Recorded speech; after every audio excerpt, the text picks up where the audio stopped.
En España, el mejor ejemplo de la arquitectura neoclásica se encuentra en Madrid, que durante el reinado de Carlos III empezó su transformación de una simple ciudad a una capital tan importante como la de otros países de Europa. Los arquitectos neoclásicos favorecían la monumentalidad y bajo su dirección se construyeron diversos edificios como palacios, arcos de triunfo, museos y monumentos clásicos. El estilo neoclásico se implantó en España tras la llegada de los Borbones al poder al principio del siglo XVIII y de las nuevas ideas producidas por el despotismo ilustrado. Cuando se produjo el cambio dinástico, el barroco estaba sólidamente establecido en el país, asociado a la Casa de Austria, o sea, a la dinastía de los Habsburgo.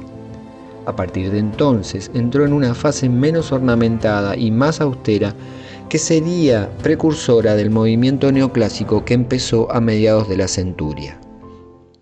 Los Borbones establecieron desde el principio la idea de embellecer Madrid con grandes obras y avenidas civiles, pero no fue hasta la subida del trono de Carlos III en el año 1759 cuando se llevó a cabo el ambicioso proyecto de reforma. Bajo las ideas del arquitecto Francesco Sabatini, la capital rompió con la normativa barroca anterior y dio comienzo a una época marcada por el estilo neoclásico que duró hasta el siglo XIX. La capital quedó proyectada bajo dos ejes artísticos trazados por Sabatini. Por un lado, un eje monumental que conecta la Puerta de Alcalá con el Palacio Real, y en el que se alinean edificios como la antigua Real Academia de San Fernando, el Ministerio de Hacienda, la Puerta del Sol, la Plaza Mayor reformada y el Teatro Real, entre otros. En perpendicular a este recorrido se traza un eje de tipo cultural a lo largo del Paseo del Prado, adornado con bulevares, jardines, fuentes y estatuas clasistas, como las de Cibeles y Neptuno. En él se localizan edificios e instituciones de carácter cultural o científico, como es el Museo del Prado, el Museo Nacional Santa Sofía, el Observatorio Astronómico, el Palacio de la Bolsa y el Museo Arqueológico Nacional. Una labor que se fue ampliando a lo largo de diferentes reinados y profesionales hasta el trono de Isabel II incluido. La muerte de Carlos II, representante de la dinastía Habsburgo, generaría una guerra por su sucesión, ya que no deja descendencia. Se enfrenta por un lado Felipe de Anjou, de la Casa de los Borbones francesa, y por otro el archiduque Carlos, de la familia de los Austrias. Ambos reclamaban el trono, argumentando sólidas razones. Finalmente, Felipe de Anjou, de la Casa de los Borbones franceses, y sus partidarios ganan la guerra y se firma el Tratado de Utrecht, incorporando algunas ideas ilustradas, y con ellas la arquitectura neoclásica llega a España de la mano de los Borbones. El proceso de introducción en España de las corrientes neoclásicas tiene en común con el resto de Europa el profundo análisis que se hace de las fuentes del clasicismo, el interés por la arqueología, el estudio de la tratadística, la crítica de la tradición y el rechazo del último barroco. Aunque el desarrollo del neoclasicismo en las tres artes no fue coincidente en el tiempo, puede decirse que tiene sus primeras manifestaciones durante el reinado de Fernando VI, florece bajo Carlos III y Carlos IV y prosigue todavía tras la Guerra de la Independencia con Fernando VII, si bien ya conviviendo con otras corrientes más novedosas. En cualquier caso, son los reyes los que sustentan esta renovación artística, sirviéndose de una institución, la Academia de Bellas Artes de San Fernando, que promueve y a la vez ejerce el control sobre las artes. Poco a poco se instaura el reformismo ilustrado, contando para sus proyectos renovadores con la ayuda de notables ilustrados españoles. Recordemos a qué se llamaba despotismo ilustrado. El despotismo ilustrado fue una nueva forma de gobernar que se impuso en algunos países europeos en la segunda mitad del siglo XVIII. Su objetivo era combinar la monarquía absoluta, o sea, el despotismo, con las medidas ilustradas dirigidas a modernizar el país y favorecer el bienestar del pueblo. La Real Academia de Bellas Artes de San Fernando nació oficialmente en 1752 gracias a los deseos del rey Fernando VI. La orientación de la Academia, confiada siempre su dirección a los artistas, estuvo marcada desde el comienzo por el rey, quien, con un concepto ilustrado de la función del arte, deseaba la renovación y el control de la producción artística para que sirviera de ornato y enaltecimiento a la corona. A imagen de la Academia madrileña surgieron las del resto de España. Fue en la arquitectura donde antes se apreció el impulso renovador, con la mano de obra del Palacio Real de Madrid, donde surgieron los arquitectos más notables de la segunda mitad del siglo XVIII. En este ambiente primero, en la Academia de Bellas Artes de San Fernando después, se revisaron las concepciones arquitectónicas, coincidiendo todos, a pesar de los diferentes postulados existentes, en el desprecio hacia el barroco castizo motejado despectivamente de churrigueresco, al que se quería asociar con la ignorancia y el mal gusto populares, estilo cuyo nombre refería al arquitecto español José Benito Churriguera, representante del barroco español y con influencias en el barroco hispanoamericano.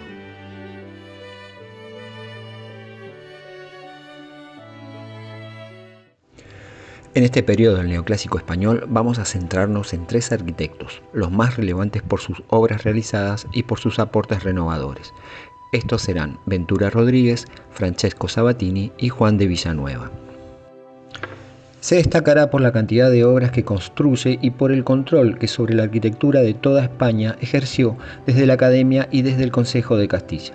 Obra suya es la remodelación de la Basílica del Pilar de Zaragoza, con la construcción de una capilla exenta para el culto de la Virgen dentro del gran templo. La capilla está pensada como un enorme baldaquino construido en mármoles de colores y bronces muy en línea del último barroco romano que había aprendido en la obra del Palacio Real de Madrid. En su etapa barroca construye la iglesia de San Marcos en Madrid, donde apreciamos una notable influencia de Bernini y Borromini, en sus iglesias romanas de San Andrea al Quirinal y de las Cuatro Fuentes. Es también autor del convento de los agustinos filipinos de Valladolid. Tiene en su planta ecos de la obra de Jubara en Turín. Va depurando sus gustos barrocos hasta pasar a un clasicismo más riguroso, y esto lo demuestra la fachada de la Catedral de Pamplona, telón tras el que se oculta el primitivo edificio gótico, con una portada plenamente clasicista a base de columnata y frontón, y dos torres campanarios, vestigios de su etapa barroca, que confieren verticalidad al conjunto, aunque para ello demolió la fachada original. A él pertenecen también los diseños arquitectónicos de las fuentes monumentales del Salón del Prado, aunque la ejecución material fue encomendada a escultores, ya que no era su profesión. Se trata de las fuentes de Cibeles, Apolo y Neptuno. Francesco Sabatini nace en Palermo, donde se formará en humanidades, matemáticas y filosofía, aunque también tenía inquietudes militares. Con 28 años marcha a Roma para estudiar arquitectura. En este momento comienza un fervor neoclásico, pues se descubren ruinas como Pompeya y Herculano que dan una vuelta al orden arquitectónico encabezado por las construcciones romanas y griegas. Desarrolló la mayor parte de su trayectoria profesional en España al servicio de la Casa Real. Llega de Nápoles junto con Carlos III con la misión de atender las políticas reformistas del rey en el campo de la arquitectura. Ya coronado, Carlos III lo nombra ingeniero de las infraestructuras madrileñas y después como arquitecto real, lo que apartó a Sacchetti y a Ventura Rodríguez de las obras del Palacio Real Nuevo. Algunas de sus obras serán la escalera principal del Palacio Real de Madrid. Esta escalera es de tipo imperial y de suave pendiente. Es más sencilla que la que había proyectado Sacchetti y fue concluida y diseñada por el propio Sabatini, quien tomó como modelo la del Palacio de Caserta, en Nápoles, pero respetando la impresionante caja construida por Sacchetti. Parte de un solo tiro de arranque hasta la gran rellano central, donde se divide en dos tramos paralelos que suben en sentido inverso al primero. Intervino en edificaciones de obras monumentales para Madrid representativas del poder real, como es la Puerta de Alcalá, que conmemoraba la entrada de Carlos III en la capital. Está desarrollada en 3 cuerpos, 2 laterales a inferior altura que el central. Entre sus 3 cuerpos se reparten 5 vanos, 3 con arcos de medio punto, con claves, y 2 laterales con arcos adintelados. El edificio de la Real Casa de Aduanas de Madrid, hoy Ministerio de Hacienda, en la calle Alcalá, ofrece una fachada de gran sobriedad ornamental, con un almohadillado pétreo en la planta baja y ladrillo visto en el resto y un imponente cornizamiento. Sabatini se inspiró en los grandes palacios italianos del siglo XVI. Organizó la planta en torno a 3 patios. Entre los 2 laterales dispuso el cuerpo de la escalera de acceso a las plantas superiores. El alzado se divide en 3 alturas. El primer cuerpo es de sillares almohadillados. En ella se abren 5 puertas, las 3 centrales adinteladas y las 2 laterales en arcos de medio punto. Entre ellas se sitúan ventanas también adinteladas. El segundo se articula mediante ventanas coronadas por tímpanos triangulares y redondeados alternativamente, con una gran balconada central, situada sobre la puerta principal del cuerpo inferior que apoya sobre ménsulas decoradas. El tercero es similar al anterior, de ladrillo, articulada con ventanas cuadrangulares simples. Un ático con balustradas remata el conjunto. Se apoya en mensulones agrupados de a 2 en 2 en los espacios intermedios, correspondientes a las ventanales de los cuerpos inferiores. Ahora vamos a ver la Real Basílica de San Francisco el Grande, ubicada en Madrid. Declarada en 1980 Monumento Nacional, el templo se levanta, según cuenta la tradición, sobre el terreno que se le ofreció a San Francisco de Asís tras su paso por Madrid en 1214 en su peregrinaje a Santiago de Compostela. Entre 1776 y 1784 se finalizó su construcción bajo la dirección de Francisco Sabatini. En esta obra Sabatini concibió un diseño netamente neoclásico, si bien matizado por su configuración convexa necesaria para adaptarse a la planta circular de la estructura. Presenta 2 cuerpos. En el inferior se sitúan 3 arcos de medio punto, sujetados mediante pilastras dóricas. El orden jónico domina el segundo cuerpo, constituido por 3 ventanales adintelados. El conjunto se remata en su parte superior con un frontón triangular situado en el punto central y una balustrada que recorre los lados. Después de unos años de enorme labor crítica y teórica desde la Academia de Bellas Artes de San Fernando, comenzó a trabajar una nueva generación de arquitectos cuya figura más representativa es Juan de Villanueva. Lo vamos a relacionar directamente a la reacción neoclásica que se dará en España. Va a surgir de una familia de arquitectos. Su hermano va a estar relacionado con la Academia de San Fernando. Su formación va a estar ligada no solo con la arquitectura, sino también con las matemáticas y la mecánica. Y tendrá un proceso de formación en Roma como los grandes arquitectos de esa época. A su vuelta, se convertirá en el arquitecto más requerido por los sectores renovadores del gobierno ilustrado. Se convertirá en la mano derecha del conde de Floridablanca, que será uno de los grandes promotores de las reformas que se producirán en el reinado de Carlos III. Será este reinado el que mejor representa este espíritu reformista. Su carrera va a estar marcada por los códigos neoclásicos, donde no hay vacilación alguna. Su carrera es muy amplia, pero nos vamos a centrar en su labor en Madrid y donde España se pondrá a la altura del resto de Europa en materia cultural y científica. Le encargarán proyectos a llevarse a cabo en un sector de la ciudad que se llamará Salón del Prado, un sector a las afueras de Madrid que comenzaba a regularse. Los proyectos serán el Observatorio Astronómico, el Jardín Botánico, y el último, lo que estaba previsto como Museo y Galería de Ciencias, que será luego el Museo del Prado.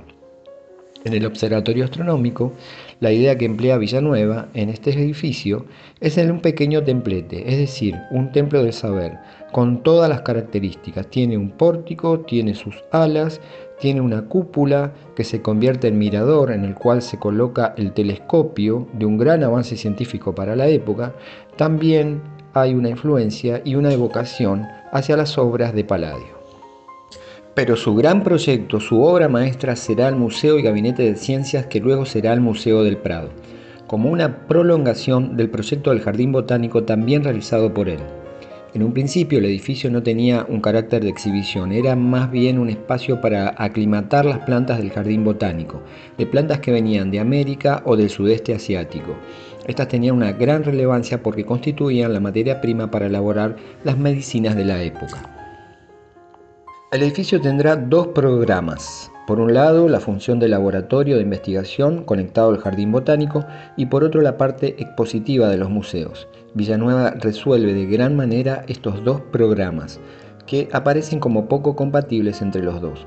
Son dos funciones distintas con públicos diferentes. Por un lado, la gente que va a la exposición de obras de arte y por otro, los investigadores del laboratorio. Estas dos funciones en un mismo edificio tienen que tener una cierta relación entre un área y la otra.